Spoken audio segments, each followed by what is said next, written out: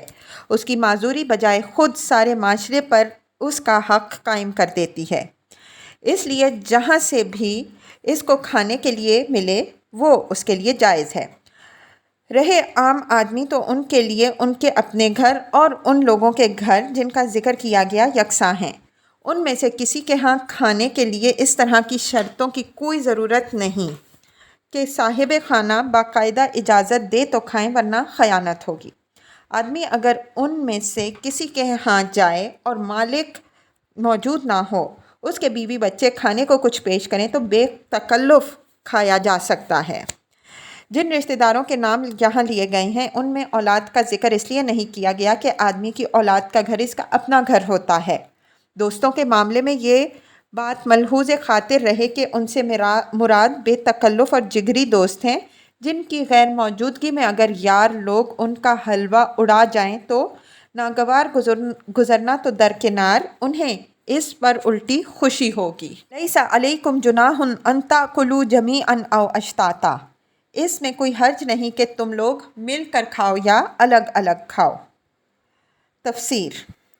قدیم زمانے کے اہل عرب میں بعض قبیلوں کی تہذیب یہ تھی کہ ہر ایک الگ الگ کھانے لے کر بیٹھ کر کھائے۔ وہ مل کر ایک ہی جگہ کھانا برا سمجھتے تھے، جیسا کہ ہندوؤں کے ہاں آج کل بھی برا سمجھا جاتا ہے۔ اس کے برعکس بعض قبیلے تنہا کھانے کو برا جانتے تھے، حتیٰ کہ فاقہ کر جاتے تھے اگر کوئی ساتھ کھانے والا نہ ہو۔ یہ آیت اسی طرح کی پابندیوں کو ختم کرنے کے لیے ہے۔ اذا دخلتم بیوتا فسلموا علی انفسکم تحیۃ من عند اللہ مبارکۃ طیبہ، اور جب تم گھروں میں داخل ہوا کرو تو اپنے لوگوں کو سلام کرو، دعائے خیر اللہ کی طرف سے مقرر فرمائی ہوئی بڑی باک برکت اور پاکیزہ دعا ہے۔ کذالک یبین اللہ لکم الآیات لعلکم تعقلون، اس طرح اللہ تعالیٰ تمہارے لیے آیات بیان کرتا ہے، توقع ہے کہ تم سمجھ بوجھ سے کام لوگے۔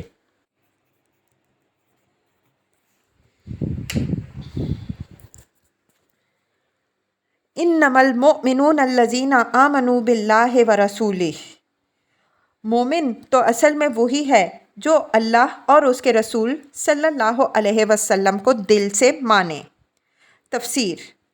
یہ آخری ہدایات ہیں جو مسلمانوں کی جماعت کا نظم و ضبط پہلے سے زیادہ کس دینے کے لیے دی جا رہی ہیں۔